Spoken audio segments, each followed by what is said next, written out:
Buen día con todos, y yo soy la doctora Andrea Zuccari Drogo.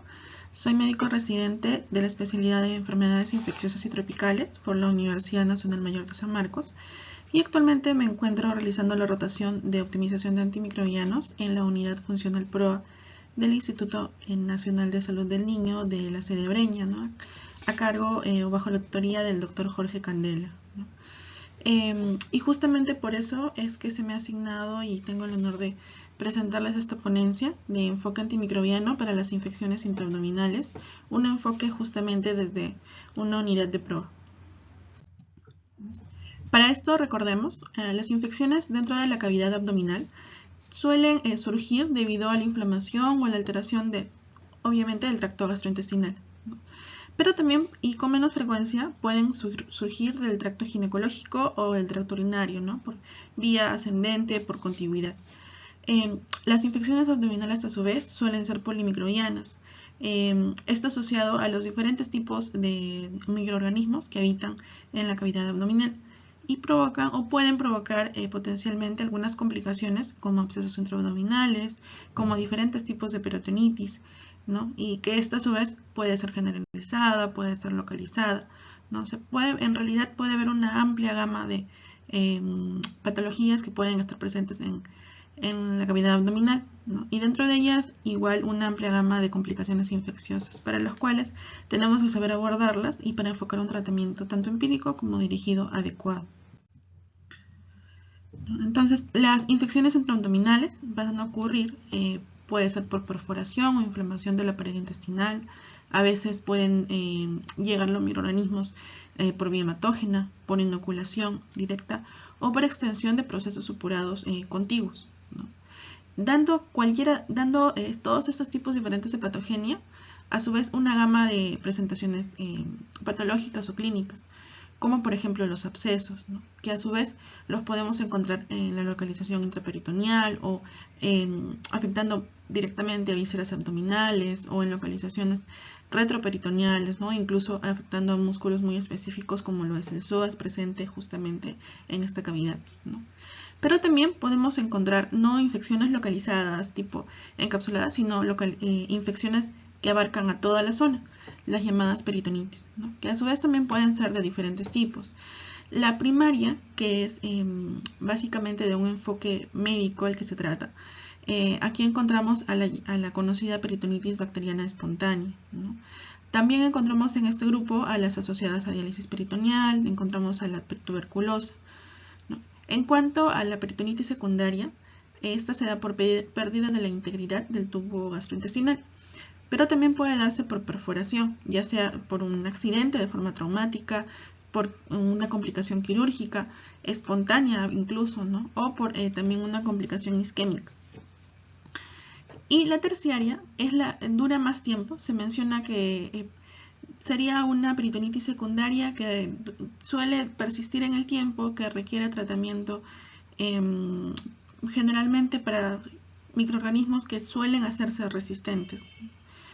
Y tanto la peritonitis secundaria como la peritonitis terciaria tienen un tratamiento combinado, tanto médico como quirúrgico o por lo menos de control de foco, ¿no? Y por otro lado, otra gama de enfermedades o de infecciones que encontramos dentro de la cavidad abdominal son las infecciones procedentes de la vía biliar, el apéndice y la misma enfermedad diverticular, ¿no? Con todas sus gamas a la vez de todos esos tipos de enfermedades, ¿no? Por justamente la variedad de tipo de infecciones que podemos encontrar en la cavidad abdominal es que se la clasifica de diferentes formas.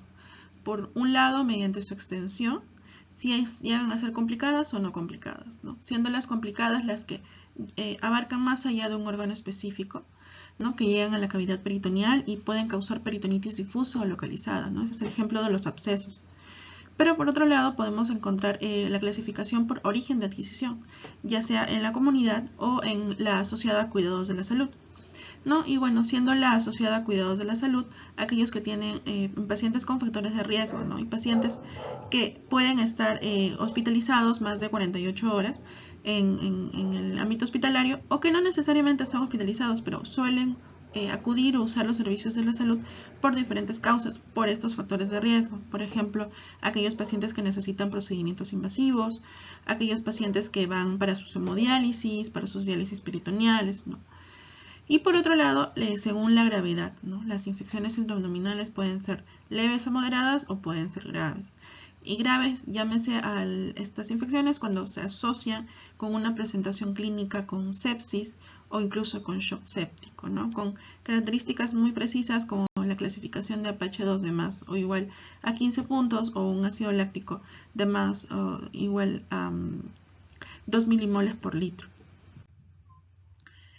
Siendo en realidad cualquiera de estas presentaciones, lo que pasa es que se rompe la barrera de defensa mucosa intrínseca.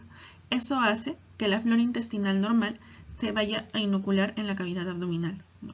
Y por esto es que el espectro microbiológico que encontramos en estas infecciones suele ser variado y va a depender justamente de qué parte del tubo gastrointestinal en donde ocurrió la pérdida de esta barrera, ¿no? Diferente es que entren los gérmenes colonizantes de la flora normal del intestino delgado versus la del intestino grueso. Pero sí es más frecuente que sean las provenientes del intestino grueso, de la flora colónica, ¿no? Y esto asociado con sitios anatómicos muy específicos que van a dar las infecciones como apendicitis, diverticulitis, carcinoma de colon, enfermedad inflamatoria intestinal e incluso pacientes con cirugía previa de colon, ¿no?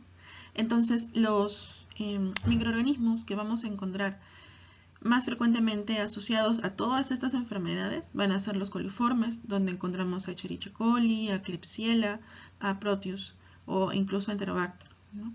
Pero también encontramos, aunque menos frecuentemente, a Streptococcus, a Enterococos y también muy importante a las bacterias anaerobias, ¿no? Sobre todo Bacteroides frágiles o Bacteroides spp también en general, ¿no? Ahora, cuando nosotros hablamos de la flora que está colonizando al medio colónico, en realidad podemos hablar hasta de 400 especies que pueden coexistir en este ambiente. Pero al momento de nosotros evaluar los cultivos, los aislamientos microbiológicos, en realidad solamente se suelen aislar de 4 a 6 especies más recurrentemente, ¿no? Esto tiene un motivo, ¿no? Por un lado, la capacidad limitada de los laboratorios clínicos, ¿no? Que no todos los microorganismos crecen sobre las mismas condiciones, que algunos necesitan medios de cultivos muy específicos y que algunos, como no suelen o se sabe que no suelen causar enfermedad, en realidad no se los busca específicamente, ¿no? No son clínicamente tan significativos como otros. Pero a la vez también tiene que ver la capacidad de algunos organismos específicos para causar infección y sobre todo para sobrevivir en función a sus factores de virulencia y su capacidad para adaptarse a nuevas condiciones ambientales, ¿no?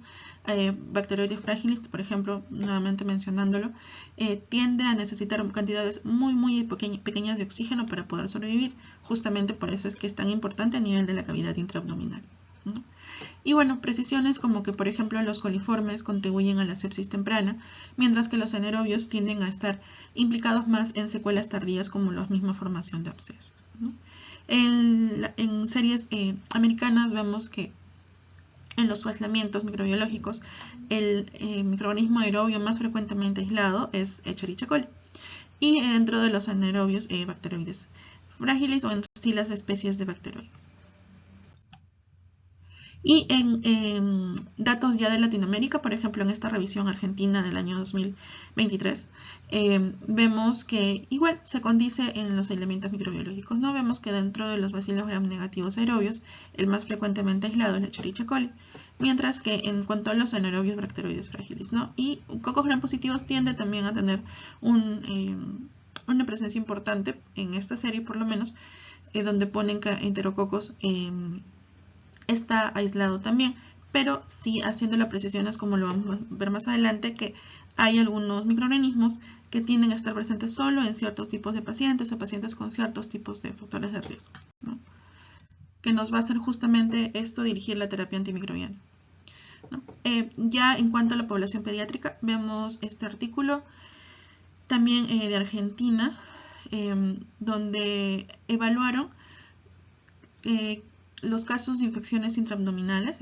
Estudiaron 96 casos de este tipo de infecciones, dentro de los cuales vieron a 55 niños y 41 niñas, ¿no? Y de ellos encontraron que los diagnósticos más frecuentes fue el de apendicitis aguda en 90 casos, que esto venía a ser el 93.75% de los pacientes. En la segunda causa de infecciones intraabdominales en estos niños era de peritonitis de otras causas, ¿no? Con un 5.2% de los pacientes, ¿no? Y se encontró solo un caso de perforación por divertículo de Mecke. De todos estos casos, en el 47.9% se tomaron cultivos, ¿no? Y dentro de los cultivos fueron 58.7% de ellos positivos, dentro de los cuales los gérmenes más aislados eran Escherichia coli, con un 59% de los casos, seguido de Klebsiella pneumoniae y Pseudomonas aeruginosa, ambos con 18.5% de los casos, ¿no? Y algo interesante es que también evaluaron el perfil de sensibilidad de estos microorganismos, ¿no? Viendo que la Escherichia coli que ellos encontraban en sus pacientitos tenía buenos perfiles de sensibilidad para lo que eran cefalosporinas de tercera generación, para inhibidores de beta-lactamasa como apiperacilina tazobactam, ¿no? Y bueno, también para otros microorganismos de mayor espectro, ¿no? Como vemos en el gráfico. Algo también importante de mencionar es que según, y esto ya más hablando de las peritonitis, según el tipo de peritonitis vamos a encontrar que tienden a tener características o tienden a asociarse más a algunos microorganismos, ¿no? Entonces, por ejemplo, en la peritonitis secundaria tenemos que si bien suele ser polimicrobiana y encontramos de 5 a 10 especies en los cultivos que se aíslan, tiende a ser sí un predominio de anaerobios, ¿no? Y, por ejemplo, si pensamos o sospechamos que el punto de entrada ha sido a partir de tubo digestivo hasta intestino delgado proximal, los microorganismos que esperamos encontrar son cocos gram positivos, son cándidos, ¿no? Mientras que si vemos que el punto de entrada ha sido a partir del ileum, tendríamos más posiblemente aislados enterobacterias, anaerobios, ¿no? Y si es de colon, predominantemente anaerobios. En cuanto a la peritonitis terciaria, también tiende a ser polimicrobiana, tiende a asociarse como justamente es una peritonitis que tiende a durar más en el tiempo, por ende tiene más riesgo a sobreinfectarse o que sigan causando la infección gérmenes con mecanismos de resistencia más importantes. Entonces tenemos que más frecuentemente son los bacilos gram negativos no fermentadores, ¿no? Y patógenos intrahospitalarios en general, ¿no? Pseudomonas, Acinetobacter, enterobacteriales BLE, ¿no? Y ya algunos con mecanismos de resistencia más importantes o más graves, por decirlo así, como los productores de carbapenemasas, en este caso ya entraría como enterococo vancomycin resistente, e incluso en algunos casos especies fúngicas como cándidas, albicans o no albicans. Esta imagen la hemos tomado del mapa microbiológico del Instituto Nacional de Salud del Niño, que fue evaluado de enero a diciembre del 2022, ¿no? Y bueno, sí, como lo dice en el título, son muestras de urocultivo, pero como veíamos al inicio, muchos de los orígenes de estas infecciones intraabdominales puede ser de vía ascendente o de vía por contigüidad, ¿no? Entonces, podría ser uno de las fuentes la vía urinaria, ¿no? Y para eso es importante tener en cuenta los perfiles de sensibilidades que se hallados en los pacientitos del instituto, ¿no? Vemos que, por ejemplo, en pacientes atendidos con infecciones urinarias de la comunidad, tenemos que se aísla más frecuentemente a Escherichia coli y hay patrones intermedios de sensibilidad a las cefalosporinas, ¿no? Por ejemplo, a cefepime solo un 65% de sensibilidad, siendo una cefalosporina de cuarta generación, o a ceftazidima solo 67% de sensibilidad, ¿no? Vemos que sí hay buenos patrones de sensibilidad, por ejemplo, a micacina, a gentamicina, ¿no? Y sí muy bajos a quinolonas como ciprofloxacina.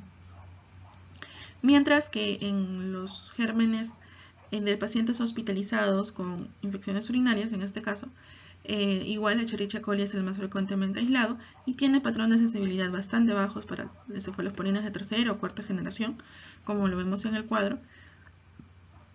Y bueno, por lo menos tienden patrones de sensibilidad importantes a antibióticos de mayor espectro, como son los carbapenem, ¿no? Meropenem e imipenem. Ya hablando del manejo de las infecciones intraabdominales, tenemos que es un manejo conjunto, pero también un manejo que consta de varias aristas o de varios puntos que se deben hacer simultáneamente, ¿no? Primero, si el paciente, como en cualquier tipo de infección, llega en un estado de shock, en un estado donde tiene inestabilidad hemodinámica, lo primero que se tiene que hacer siempre es la reanimación, ¿no? Y ya luego, cuando el paciente está estabilizado y dentro de la primera reacción, recordemos que sí está que en la primera hora debería iniciarse una terapia antibiótica empírica correcta. Ya luego se ve que esto va de la mano con el diagnóstico, ¿no? Con un diagnóstico que debería ser precoz, que debería constar de la evaluación clínica y de los estudios por imágenes. A su vez, debería darse un control de foco, ¿no? Ya sea por quirúrgico o por medios de drenajes, ¿no? Y todo esto asociado ya a un tratamiento antimicrobiano correctamente instaurado según los factores de riesgo del paciente, ¿no? En cuanto al control de fuentes y drenajes, tenemos que puede ser mediante dos tipos. Mediante una intervención quirúrgica, si es necesario, y básicamente con la finalidad de cerrar una brecha anatómica, o de debridar tejido necrótico infectado o tejido necrótico que potencialmente pueda infectarse, ¿no? Por otro lado, también podemos tener en cuenta los drenajes, el drenaje percutáneo, ¿no? Que básicamente se emplea en los casos de tratamiento de los abscesos de diferentes localizaciones y según el acceso que se pueda tener a estas colecciones, ¿no? Esto y un correcto control de fuente, un correcto control de foco nos lleva a disminuir la mortalidad hasta en un 50% de los casos. Pero también nos ayuda muchísimo para ya hacer directamente el análisis microbiológico mediante la recolección de muestras, ¿no? Vemos que el control de foco en realidad ya según diferentes tipos de infecciones intraabdominales puede ser de diferente forma, ¿no? Como en una peritonitis difusa, los colegas realizar una laparotomía exploratoria, ¿no? En los abscesos justamente el drenaje percutáneo y en situaciones especiales como por ejemplo los plastrones apendicular o diverticulitis no complicada generalmente, podría sí pensarse en un tratamiento conservador sin un abordaje quirúrgico, ¿no? Pero en casos como de hospitales grandes, hospitales de mayor complejidad o institutos, en realidad esto no es tan frecuente, ¿no?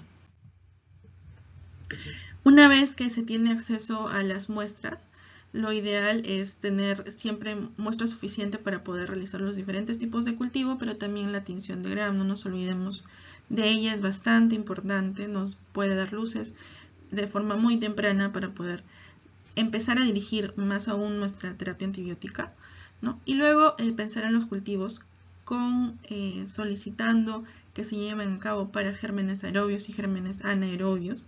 No en todas las instituciones se tienen los medios para poder hacer cultivos para anaerobios, o en algunas se los tiene, pero no se los pide directamente, por ende no lo realizan, ¿no? Y en el caso de las infecciones intraabdominales esto es muy importante porque, como estábamos viendo en varias slides, son uno de los principales microorganismos que pueden causar patología, ¿no? De este tipo. Algunas consideraciones, como por ejemplo se menciona que se podría inocular directamente la muestra sobre frascos de hemocultivos. Esto en teoría aumentaría el rendimiento microbiológico, sí, pero hay algunos inconvenientes, como que por ejemplo al inocular la muestra directamente estaríamos perdiendo la posibilidad de poder realizar una tinción Gram, ¿no? Y lo otro es que como veíamos que habían tantos gérmenes colonizantes a nivel de este tipo de muestras, podría haber un crecimiento competitivo en los frascos de hemocultivo, haciendo que no necesariamente el que crezca sea el que está desarrollando patología, ¿no? Por eso es que a pesar de esta técnica, sí, aparte, idealmente, sí se debería cultivar también en los métodos tradicionales, en las placas Petri con los diferentes tipos de agar que se tienen, ¿no? Por otro lado, en cuanto a los hemocultivos de por sí, no se recomiendan de forma rutinaria para pacientes con infecciones intraabdominales comunitarios, leve o moderado, y sí se recomienda para los pacientes con infecciones intraabdominales complicadas o intrahospitalarias o graves, ¿no? Para ya hablar acerca de una terapia antimicrobiana empírica, tenemos que el tratamiento empírico de las infecciones intraabdominales y como en general en cualquier tratamiento empírico para cualquier tipo de infección, debemos siempre realizar un uso juicioso de los agentes antimicrobianos. ello con la finalidad de maximizar la utilidad y la eficacia terapéutica, ¿no? Pero también para poder disminuir el riesgo de la selección de patógenos resistentes. Ello, ¿qué implica? Que tenemos que reconocer la microbiología local y las tasas de resistencias locales, ¿no? Aquí entra lo importante del mapa microbiológico, ¿no? Que idealmente deberíamos tener en todas las instituciones, ¿no?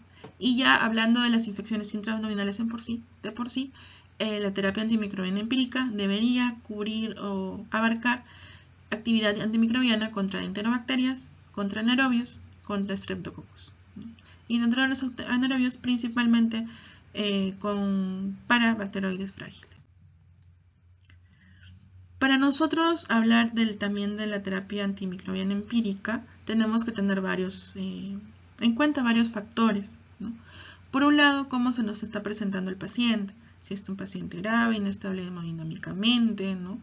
O también qué factores de riesgo intrínseco tiene el paciente, que nos haga pensar que puede tener la infección causada por un microorganismo resistente. Si ha estado hospitalizado en los últimos meses, si ha usado antibióticos en los últimos meses, ¿no? O también dónde ha adquirido la infección, si ha sido comunitaria o ha sido hospitalaria, ¿no? Y también si es que se tiene el acceso a esta información, quizás con algún tipo de imágenes, tratar más o menos de hacernos una idea de dónde ha podido entrar el germen, ¿no? Como un punto de entrada, ¿no? Lo que hablábamos si era del intestino delgado o del intestino grueso, ¿no? Esto es importantísimo y se recalca porque un tratamiento inicial inadecuado se va a asociar con estancias hospitalarias más prolongadas, con tasas más altas de abscesos postoperatorios y de reoperación, y sobre todo con el aumento de la mortalidad. Ya para nosotros empezar a dar terapia antimicrobiana no solamente contra lo que mencionábamos, sino, por ejemplo, contra microorganismos resistentes, contra enterococo, por ejemplo, contra cándida, cada uno se asocia a diferentes factores de riesgo. ¿Que se los encontramos? Sí podemos plantearlo y deberíamos plantearlo, ¿no? Por ejemplo, para enterobacterias productoras de beta-lactamasa de espectro extendido, tenemos pacientes que han estado hospitalizados previamente en los últimos 3 meses y que su hospitalización ha sido prolongada. Algunos hablan más de 10 días, otros más de 15 días. Pacientes, esto asociado a pacientes con comorbilidades, ¿no? Generalmente con comorbilidades que les condicionan a una inmunosupresión secundaria, como trasplantes, como insuficiencia renal crónica, como diabetes mellitus, como uso crónico de corticoides, ¿no? Y el tan conocido tratamiento antibiótico en los últimos 3 meses, ¿no? Por ejemplo, aquellos que sobre todo han usado beta-lactámicos o inhibidores de beta-lactamasas, o bueno, mejor dicho, la asociación. Y justamente porque estos pueden inducir la resistencia en los siguientes episodios a ese tipo de medicamentos, ¿no? Si hablamos de factores de riesgo para infección por enterococo, tenemos pacientes que están presentando una infección nosocomial, que además pueden estar pasando dentro de la gama de infecciones intraabdominales, peritonitis o abscesos postoperatorios, ¿no? Y uso previo también de antibióticos es importante, y también asociado a inmunosupresión o trasplante de órganos sólidos. Y en el caso, para pensar de una infección por cándida, ¿no? Que ya es no tan común, pero podría darse. Pacientes con tratamiento antibiótico prolongado, es muy importante que tengan además dificultad para controlar el foco, ¿no? Y que tengan puntajes predictivos altos en los diferentes scores para candidiasis invasiva. Como por ejemplo tenemos el conocido el Candida Score, ¿no? Que es un score que se ha desarrollado en contexto de pacientes críticos, ¿no? Y que abarca estos criterios que son cirugía, la admisión de UCI, sepsis, sepsis o shock séptico, ¿no? Acá ya en el cuadro no se ha corregido porque obviamente ya no se maneja el concepto de sepsis severa, ¿no? Y también la nutrición parenteral total, ¿no? En el caso del criterio de sepsis nos da un puntaje de 2 puntos, en los demás nos da un puntaje de 1 punto, y si el paciente tiene 3 o más puntos de este score, estaría indicado o se podría ya pensar en una cobertura para candidiasis, ¿no? Y por otro lado, también existen otros scores múltiples. Uno de otros ellos es el score de Sevilla, que tiene varios tipos de criterios, como el de colonización por cándida, pero también criterios factores dependientes del huésped y criterios que tienen que ver con el estado clínico del paciente, siendo un puntaje mayor o igual a 12 predictivo también para candidiasis invasiva, y por ende podríamos justificar tratamiento en estos pacientes, ¿no? Y también pacientes en general, pues no, que hayan sido sometidos a cirugías gastroduodenales, ¿no? Especialmente si la evolución es tórpida a pesar de un tratamiento antibiótico prolongado. Y ya hablando de esquemas, ya muy precisamente, estos van a ser planteados según la localización donde se adquirió la enfermedad y el tipo de paciente ante el cual se nos está presentando, ¿no? Pacientes con infecciones intraabdominales que han sido comunitarias y que son infecciones leves, moderadas o sin factores de riesgo, se plantea la revisión latinoamericana. Podemos usar ceftriaxona, metronidazol o ciprofloxacino, metronidazol, pero esto siempre adaptándolo a nuestro contexto, ya que como veíamos, es muy probable que las quinolonas tengan un alto grado de resistencia, ¿no? Entonces, quizás el esquema que más se acercaría aplicable a nuestro medio es ceftriaxona, metronidazol, ¿no? A su vez, en infecciones intraabdominales, comunitarias, pero en pacientes graves o con factores de riesgo, ya deberíamos pensar en antibióticos con mayor espectro, ¿no? Si es que no tenemos riesgos para productores de BLE, piperacilina, tazobactam. Pero si tenemos riesgos para productores de BLE, entonces pensaría en los carbapenems, ¿no? Y si tenemos pacientes con infecciones intraabdominales asociadas a cuidados de la salud, sí, de todas formas, ya pensar de primera instancia en piperacilina, tazobactam si no hay riesgo de producción de enterobacteriales BLE. Y el carbapenem sí existe este riesgo, ¿no? Y ya, bueno, como ven en la imagen, hay algunos otros esquemas, algunos debatidos, aceptados más en unos contextos que otros, y que tienen que ver más con la ausencia de otro tipo de medicamentos, y que para ello se busca alternativas, ¿no? Entonces, recordemos, por favor, y se hace bastante énfasis en esto, ya que muchas veces se tiende a dar una antibiótico-terapia de mayor espectro al necesario en los pacientes, que por ejemplo enterococo no se debería cubrir de inicio en una infección intraabdominal, a menos que sean pacientes con infecciones asociadas a la atención de la salud, sobre todo en pacientes con infecciones postoperatorias que estén con mala evolución clínica, ¿no? Igual, cobertura para cándida, como los factores que les mencionaba, ¿no? Exposición previa a antibióticos, condiciones inmunocomprometidas, ¿no? Igual con uso de antibiótico prolongado, usuarios de NPT, ¿no? Entre otros que ya los estábamos mencionando, ¿no? Y menos aún se recomienda de forma empírica, de forma de inicio, una cobertura para enterococo resistencia a la vancomicina, ¿no? Salvo los casos en los cuales se tenga una sospecha muy alta de este tipo de infección, ¿no? Pero no de rutina. En la literatura americana igual nos habla acerca de la terapia antimicrobiana propuesta para infecciones intraabdominales de bajo riesgo en adultos, ellos lo plantean con esa clasificación, ¿no? Y hablan de esquemas ya sea de agente único como esquemas de régimen combinado con metronidazol, ¿no? Y podemos usar ceftriaxona con metronidazol, cefuroxima con metronidazol. Bueno, ellos plantean también ciprofloxacino con metronidazol, pero tengamos en cuenta las consideraciones según nuestro mapa microbiológico, ¿no? Y si queremos usar un régimen de un agente único, tendríamos a piperacilina, tazobactam, ¿no?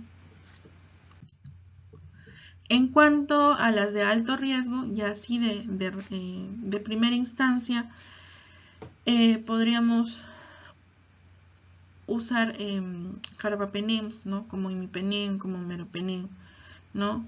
Si son pacientes de alto riesgo, pero pacientes bastante estables, pacientes comunitarios, sí se puede usar, antes de pensar en un carbapenem, en un esquema de menor espectro, ¿no? Como cefepime o ceftazidima más metronidazol, ¿no? Y en cuanto a los niños, esta slide es tomada de las guías de actuación clínica para apendicitis pediátrica del Hospital de Niños de Colorado, ¿no? Y bueno, básicamente ponemos apendicitis porque, como recordábamos, es prácticamente la causa más frecuente por mucho de infecciones intraabdominales en niños, ¿no? Recordar que sí se recomienda el uso de antibiótico previo a la cirugía, al menos de 30 a 60 minutos antes de realizar la incisión, ¿no? Y en apendicitis no complicadas, en niños con apendicitis no perforada, reciban una sola dosis profiláctica de un antibiótico antes de la operación, ¿no? Esquemas de primera línea se aproxima a 50 miligramos por kilogramo por dosis, con una dosis máxima de 2 gramos, con metronidazol a una dosis de 30 miligramos por kilogramo por dosis, a una dosis máxima de 1 gramo. Y algunos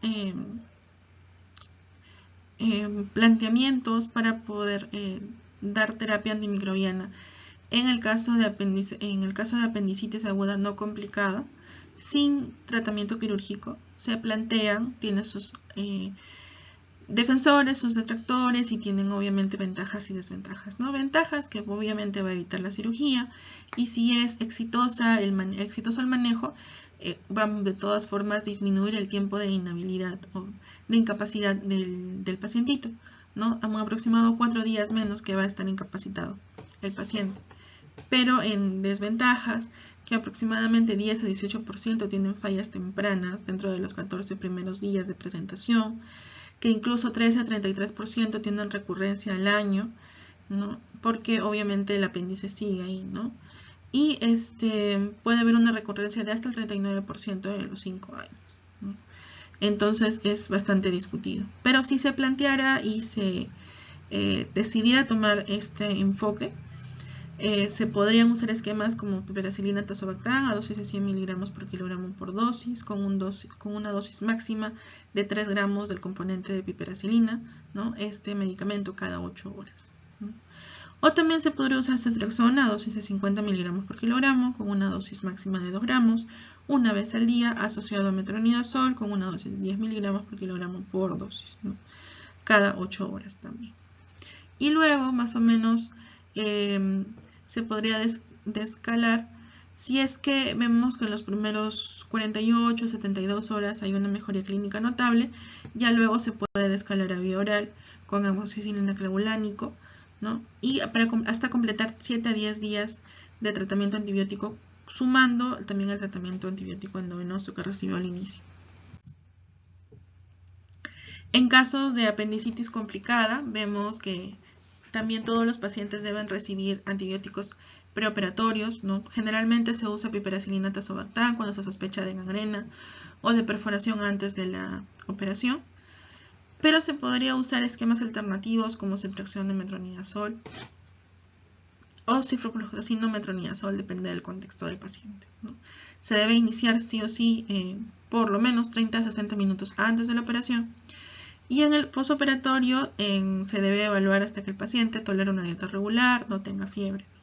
Justamente relacionado con esto, en el seguimiento del paciente, los niños que todavía tienen fiebre, que tienen un recuento de glóbulos blancos mayor o igual de 12.000 y no puedan tolerar una dieta regular, 5 a 7 días después de la cirugía, sí va a justificar estudios de diagnóstico por imágenes para buscar alguna complicación posoperatoria, ¿no? Como un absceso abdominal o un absceso pélvico.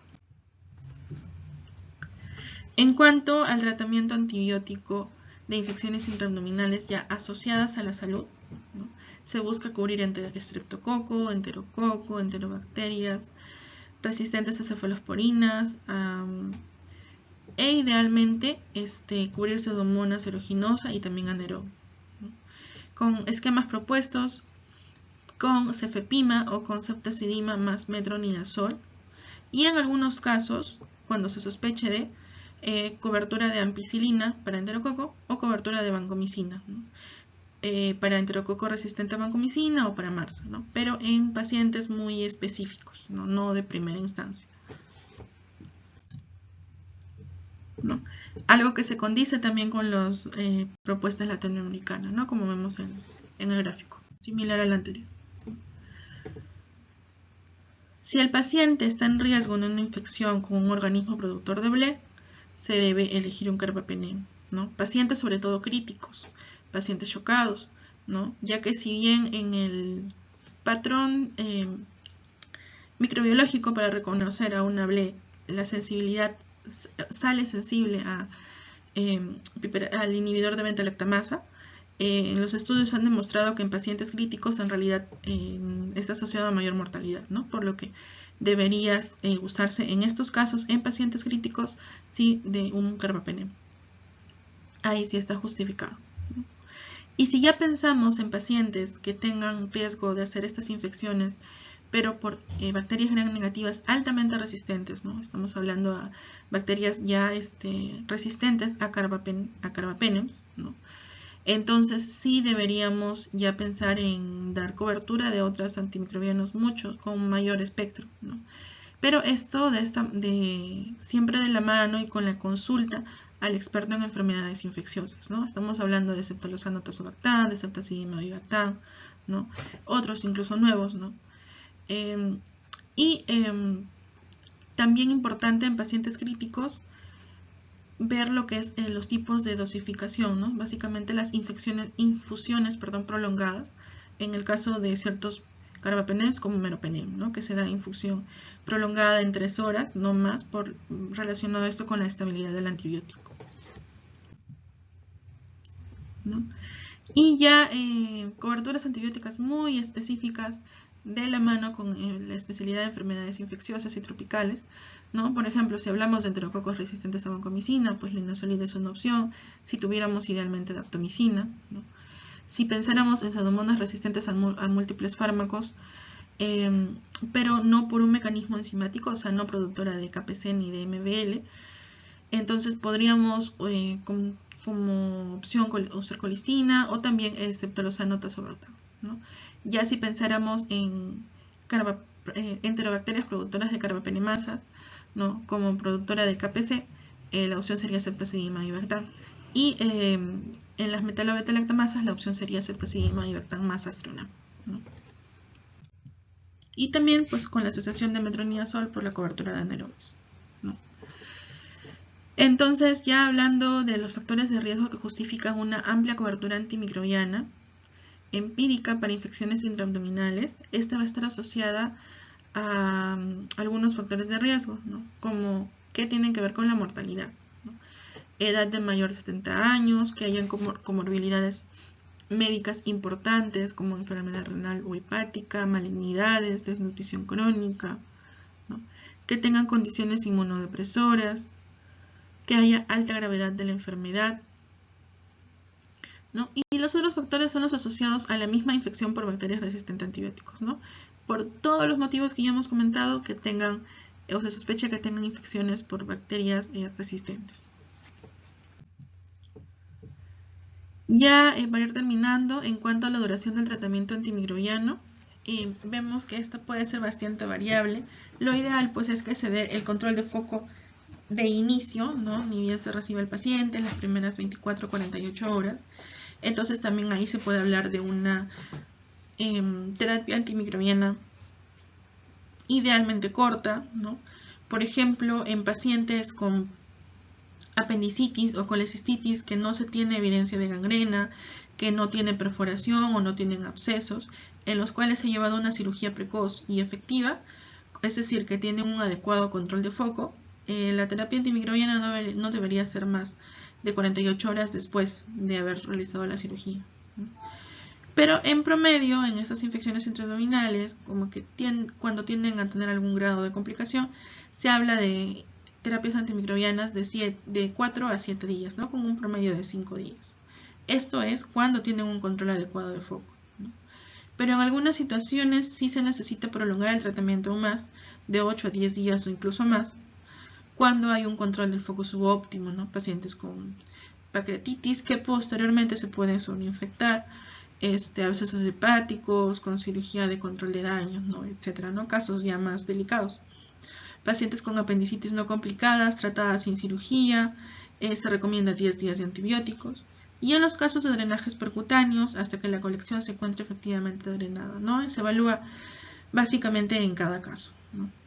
Y bueno, si en general en los pacientitos no hay mejoría luego de 5 a 7 días, se debe reevaluar todo, ¿no? Tanto la parte clínica, el diagnóstico en sí, mediante los estudios de imágenes, nuevos estudios de imágenes, parámetros de laboratorio, ¿no? Y para descartar un foco de una infección no controlada, peritonitis terciaria o incluso de por sí fracaso del tratamiento antimicrobiano. Ya en cuanto a la terapia antimicrobiana dirigida, es difícil hablar de esta en el caso de las infecciones intraabdominales. No se tienden a tomar cultivos de primera instancia, pero si se los tuviera, este cultivo debería ser antes de comenzar la terapia antimicrobiana, de un sitio que debe ser estéril, ¿no? Es lo más preciso que podríamos llegar a tener, ¿no? Y si, bueno, no se puede tener o no se puede tomar el cultivo antes de iniciar la terapia antimicrobiana, debería hacerlo más temprano en el curso del tratamiento. También considerar que en aquellos pacientes que tienen drenajes crónicos no se recomiendan los cultivos de rutina, porque muchas veces estos aislamientos van a reflejar más bacterias colonizadoras que las que realmente están desarrollando patología, y que incluso estos colonizantes pueden tener o reflejar patrones de resistencia importantes que nos hagan confundir y dar un tratamiento antibiótico inadecuado. Se menciona que hasta un 13 a 16% de los pacientes va a recibir un tratamiento antibiótico inadecuado, y la tasa de fracaso terapéutico por resistencia al tratamiento empírico va a ser hasta el del 11% en las infecciones intraabdominales comunitarias y hasta el 30% de las infecciones intraabdominales de origen nosocomial, ¿no? Todo esto tiene que ver con el tratamiento antimicrobiano inadecuado, ¿no? Es inadecuado tanto dar antibiótico de mayor espectro a un paciente que no lo necesita, así como no tomar en cuenta los factores de riesgo de un paciente que sí necesita una cobertura antimicrobiana más amplia, ¿no? Se tiene que estar justamente no se debe llegar a ninguna de las dos situaciones, ¿no? La gravedad del paciente, si hay retraso en la cirugía, que como les mencionaba, idealmente debería ser en las primeras 24 horas, lo cual en los contextos hospitalarios nuestros muchas veces no se da. Y si el paciente, pues por la misma edad, ya tiene mayores posibilidades de complicación, o si se da o no un control de foco adecuado, ¿no? En todos estos casos se debe así hacer un control de fuente, evaluar si el control de la fuente ha sido incierto, ¿no? Evaluar si ha sido por falla del tratamiento en sí o solamente ha sido control de fuente para poder llevarlo a cabo uno de mejor forma. Controles de imágenes también está indicado, e incluso volver a reevaluar los datos microbiológicos originales, ¿no? Los cultivos de inicio y los nuevos que se puedan tomar, ¿no? Y para valorar esto, la correcta terapia antimicrobiana. Por ello, y ya para culminar, es que tenemos que recordar de toda la ponencia que las infecciones intraabdominales requieren un abordaje multidisciplinario, médico y quirúrgico, ¿no? Es importante que se trabaje de la mano, un equipo multidisciplinario, ¿no? Ya que el reconocimiento temprano, pero no solo el reconocimiento, sino la terapia adecuada temprana, sobre todo basada en protocolos, nos podrían ayudar a mejorar los resultados y disminuir la morbimortalidad, ¿no? Por otro lado, los puntos claves para un mejor pronóstico son el control adecuado del foco y el tratamiento antimicrobiano apropiado y precoz, ¿no? Uno va de la mano con el otro, ¿no? Tanto el control de foco sin un tratamiento antimicrobiano adecuado tiene mayor probabilidad de falla, como viceversa, ¿no? Y a pesar del avance en las técnicas quirúrgicas, la poca disponibilidad de los nuevos antibióticos, ¿no? Y el rápido aumento de los fenómenos de resistencia que cada vez se ve más aún, transforman en un desafío continuo para poder manejar ese tipo de infecciones, ¿no? Entonces recordemos, ¿no? Que dar una terapia antimicrobiana es justamente considerar todos los factores de riesgo del paciente, el contexto del paciente y ante qué tipo de paciente estamos, ¿no? Para poder dar una terapia óptima y poder de esta forma evitar mayores incidencias en cuanto a morbimortalidad. Eso es todo de mi parte. Muchas gracias por su atención y hasta una nueva oportunidad.